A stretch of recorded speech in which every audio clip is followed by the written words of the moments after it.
उत्तर प्रदेश के एक छोटे से गांव में बसी थी चंपापुर। ये गांव पहले नक्शे में छूट जाता था, लेकिन वहां के लोगों का दिल, उनकी मेहनत और उनकी मोहब्बत बहुत बड़ी थी। गांव के एक कोने में नीम के पुराने पेड़ के नीचे एक सादा सा लकड़ी का पुराना ठेला लगता था। इस ठेले का मालिक था रमेश कुमार। लोग उसे प्यार से रमेश काका बुलाते थे। रमेश काका के हाथों में मानो जादू था। उनके हाथों के बने पकौड़े गांव भर में मशहूर थे।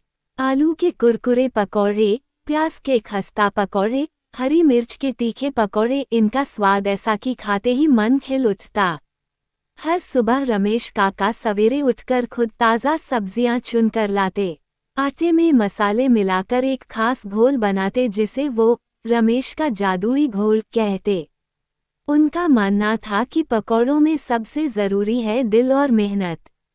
उनकी पत्नी सीता देवी घर में ही मिर्ची और धनिया की चटनी पीसती, जिससे पकौड़ों का स्वाद दुगना हो जाता। उनका बेटा था अमित। अमित पढ़ाई में तेज था, लेकिन पकौड़ों के ठेले में भी दिलचस्पी लेता था।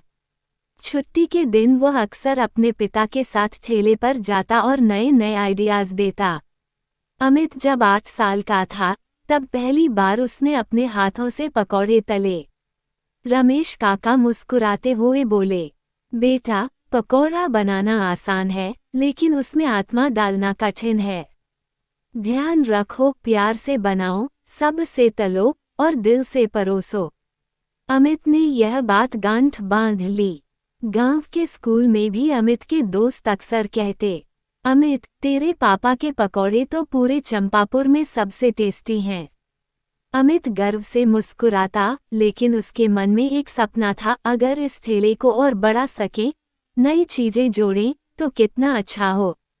एक दिन गांव में मेला लगा। अमित ने पापा से कहा, पापा, इस बार हम ठेले पर पकौड़ों के साथ चटपटा चीज़ पकौड़ा भी ट्राई करें। बच्चों को पसंद आएगा। रमेश काका थोड़े चौंके, लेकिन बेटे की बात मान ली। अमित ने खुद घोल तैयार किया और पकौड़े में चीज़ भरकर पहली बार तला। बच्चों की लाइन लग गई। सब कह रहे थे, वाह, ये तो नया स्वाद है। उस दिन पकौड़े खत्म हो गए और रमेश काका ने बेटे की पीठ थपथपाई। तू सच में नई सोच ला रहा है बेटा। समय बीतता गया। अमित अब हाई स्कूल में आ गया था। उसकी सोच और सपने भी बड़े हो गए थे। उसने इंटरनेट पर यूट्यूब से फ्यूजन पकौड़े बनाना सीखना शुरू कर दिया। Chocolate pakora, noodles pakora, pizza pakora, यहाँ तक कि आइसक्रीम पकौड़ा के वीडियो देखकर उसने खूब प्रयोग किए। पिता को वह नए पकौड़े चखाता। रमेश काका कभी कभी हैरान रह जाते, अमित, तू तो मास्टर शेफ बनता जा रहा है रे। अमित के 12वीं पास करते ही गांव के लोग बोले, अमित, तुझे शहर जाकर कुछ बड़ा सीखना चाहिए। रमेश काका ने बेटे से कहा, जा बेटा, शहर जा, कुछ सीख के आ, पर अपने दिल को मत बदलना, गांव को मत भूलना। अमित लखनऊ चला गया। वहां उसने एक होटल में इंटर्नशिप शुरू की। इटालियन, चाइनीज, मैक्सिकन खानों के साथ साथ उसने सीखा स्वाद का फ्यूजन कैसे होता है। रात को वह यूट्यूब पर दुनिया भर के पकौड़ों के वीडियो देखता। धीरे धीरे उसे आइडिया आया, क्यों न भारतीय पकौड़ों को दुनिया के स्वाद से मिलाकर कुछ नया करें। 3 साल बाद अमित गांव लौटा।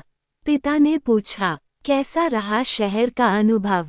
अमित बोला, पापा, अब हमारा ठेला सिर्फ पकौड़े नहीं बेचेगा, हम फ्यूजन पकौड़े बेचेंगे।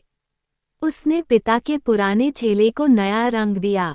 उस पर बड़ा सा बोर्ड लगाया, अमित का फ्यूजन पकौड़ा ठेला। शुरुआत में गांव के लोग हिचकिचाए। फिर अमित ने मुफ्त में स्वाद चखाने की स्कीम चलाई।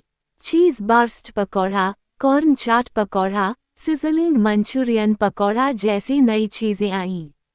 अब हर दिन लंबी लाइन लगने लगी। अमित ने अपने भाई के मोबाइल से पकौड़ों के वीडियो बनाकर इंस्टाग्राम और फेसबुक पर डालने शुरू किए।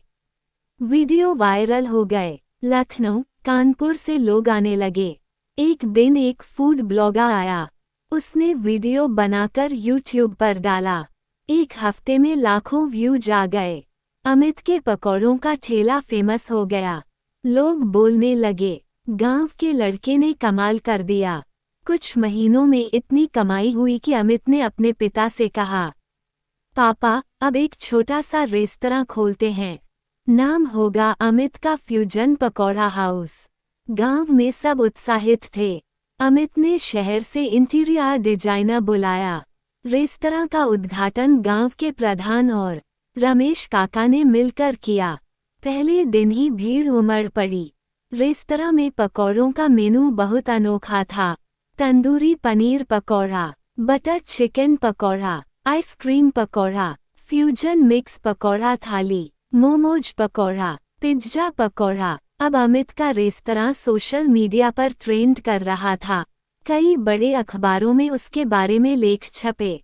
टीवी पर इंटरव्यू आया। गांव के लोग गर्व से कहते, अमित हमारे गांव का बेटा है। उसने दिखा दिया कि मेहनत से कोई भी बड़ा सपना पूरा हो सकता है। अमित के रेस्तरां की फ्रेंचाइजी की मांग आने लगी।